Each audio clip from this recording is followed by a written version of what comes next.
everybody. My name is Sinuhe Perea, and today I want to talk a bit about graphs, cycles, and hopefully Skyrmions. So let's start. And our first ingredient for this meal will be a graph of a function, and we are talk about continuity of this function. But we are going to talk about continuity in a very particular way. We are not going to live in our real space. We are going to try to see what's continuity in a discrete lattice. We have all these ideas about epsilon and delta pairs, but my question is, what happened when we wanted to define a function that is continuous, but not in the real space R square or multivariance calculus, but in a discrete lattice? So we need to try to fit those points, and let's try to see how can we define a continuity. In fact, we can relate the idea of continuity with some kind of inelasticity of the function, because what we can see is like, well, we wanted, if we consider this axis, the horizontal axis, the axis of evolution, we wanted that the jumps of the function, when it goes from left to right, they are smooth enough. So, for example, here we are very happy, we have a constant period, and then we get a +1 jump, another +1 jump, and then continuous function. We are quite happy. We can call this a continuous function in this discrete lattice. But let's see a counterexample. If we go again with a continuous constant phase, but suddenly we jump 1, 2, 3, 4 places in a single unit on the left, right, we have some elasticity, and therefore we lose this continuity. So the idea is, can we study this continuous function in a discrete lattice? And that will need some mathematical tools. And for that, we are going to use the fiber bundle. The idea is they can be defined in a global space, but we are going to take the most easy case. The trivial case in which we have a base space, let's call it horizontal direction. We have a fiber that it goes along the vertical direction, and then we have some projection on the total space from to the base. And here the total space is just the Cartesian product between the base and the fibers. So, okay, we wanted to describe functions in a discrete lattice. We wanted to see what happened when we change the lattice. We can talk about a linear lattice when we can go left and right. We can talk about cycle when we go too much to the left, to the right, we go to the left. We can talk about higher dimension, or we can talk about non-orientable surface, like a Morris strip, when we need also to twist the fiber when we finish the base. So, okay, let's try to practice a bit of what we can learn from the most basic case, the linear case. And therefore, we are going to talk about graphs. So let's consider this case. We have 3 elements in the base, 3 elements in the fiber, and we wanted to know how this system could evolve. So the idea is let's call it low energy, the left system. Let's call it high energy, the most in the right system. And we wanted to know how we can go from low to high. We can swap different position, and then we can move any of the particles that they are live, and then we can see how they are evolved. And we connect this state if we can go from one to the other. With that, we can see that states are vortex, and a line that uses that when they can be connected in a single state, and we can correspond to something that we can call a graph. These are the rewriting rules, and we have this basis structure. So now let's try to do some classification of this zoology. And let's start with the most simple case. We have in the case in which all is linear, we can have only 2 states and an unlimited number of vibration, and then we can call it a rubber band, because it's like we are going with a rubber band that is going slowly up and down. Or we can do the opposite. We can have a very arbitrary large number of base, and then we can only have 2 systems, 0 or 1. Here we call it tesseract because it could resemble some binary operation. And finally, what happens when we have unlimited dimension in both the direction? Well, we can mimic what it could be like the chess king movement.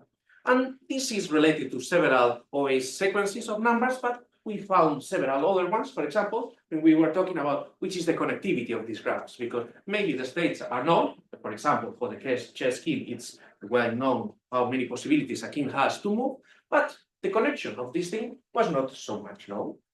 Okay, then we have finished for the most simple case, and now let's try to see what happens when we have some circular movement. When we go too much in the base, when we go to the right, we return again to the left-hand side, and then we can have some cyclet corresponding to the base, some linear corresponding to the vibration, and then we can see again that it's like a cycled rubber. We try to put a rubber, and we try to go from a cylinder from up to down. Furthermore, we can have the other possibility. We can see that the cycle comes now in the vibration part, and then we can see that it could be considered like a snake moving into a tree or something poetical. But this is not the important part, because indeed we wanted to see which is the trend. You can analyze which is the degree of connectivity of these elements, but for the moment nothing new appears. But let's try to talk about now cycles. When we collapse both the fiber and both the base, we can obtain a torus, and then maybe some other things could happen.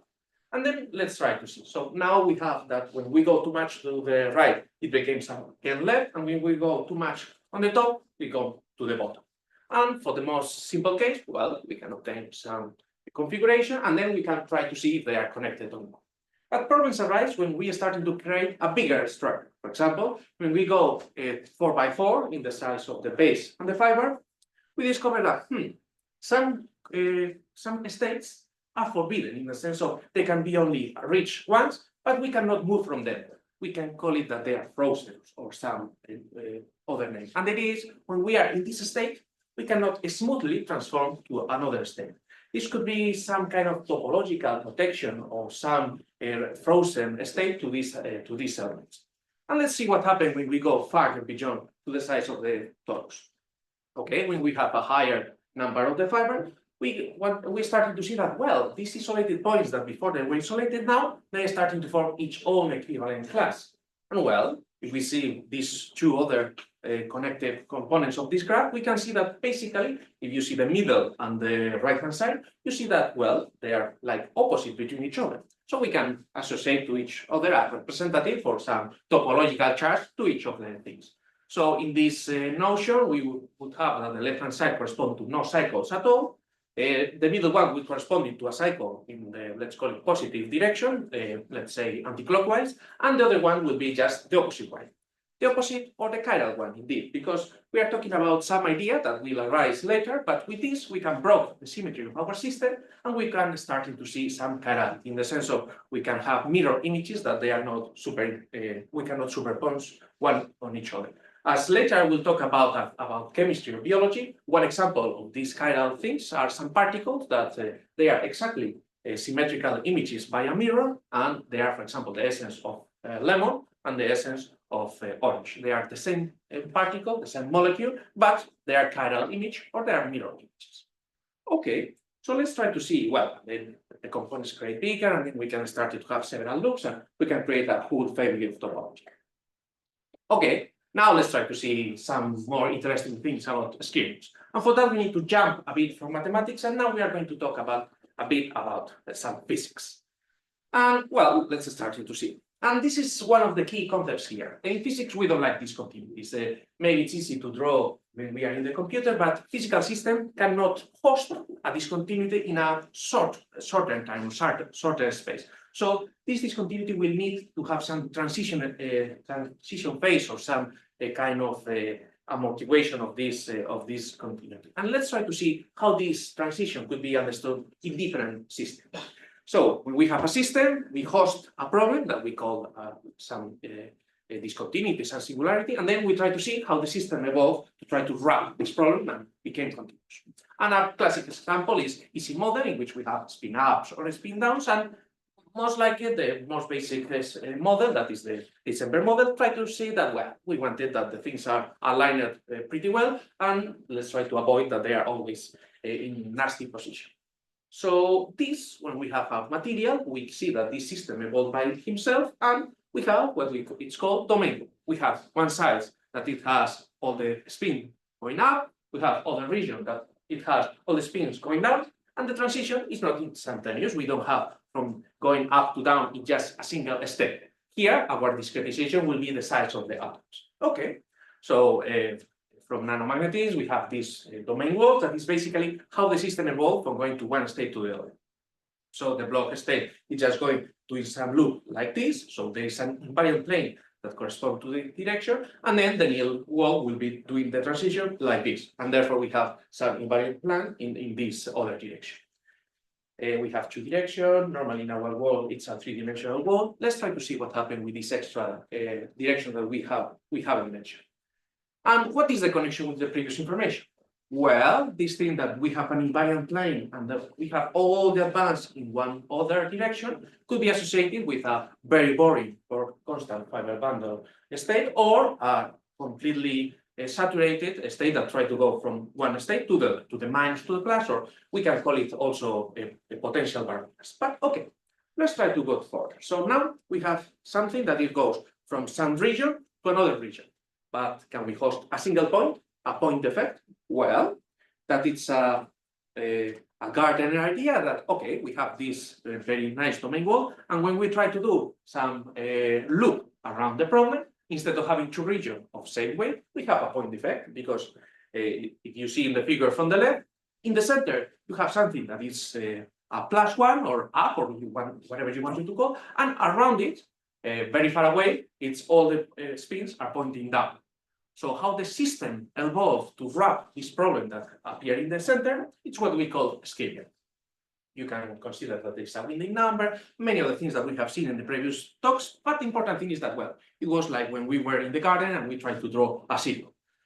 So many systems, many fields of nature try to host these defects by doing some Skyrmion behavior, that is basically try to wrap the defect to minimize the discontinuity in the area of the last manifold that contains it. And well, when you play around the dimensions, you can see that, well, at the beginning we talk about two similar things, that they were separated, which is the dimension of the two things corresponding with the defect, which is the different relation between all the dimensions, and this is well known, and this is the Toulouse-Kleman relation, and it's very nice, because then you can build a triangle of defects that you can classify which are your problems, and then you also learn how many manifolds you need to run. A very silly application of this proposal is that you can prove that the theorem of the four colors needs a finite number of colors for coloring, but it's not much interesting. Nevertheless, let's try to bring this idea, keep in mind, because later it will be of use. And okay, let's try to see some biological system. Nacreo mother of pearl, we normally have this thing that a pearl emerges, and the idea is we have this thing, yes. Yeah.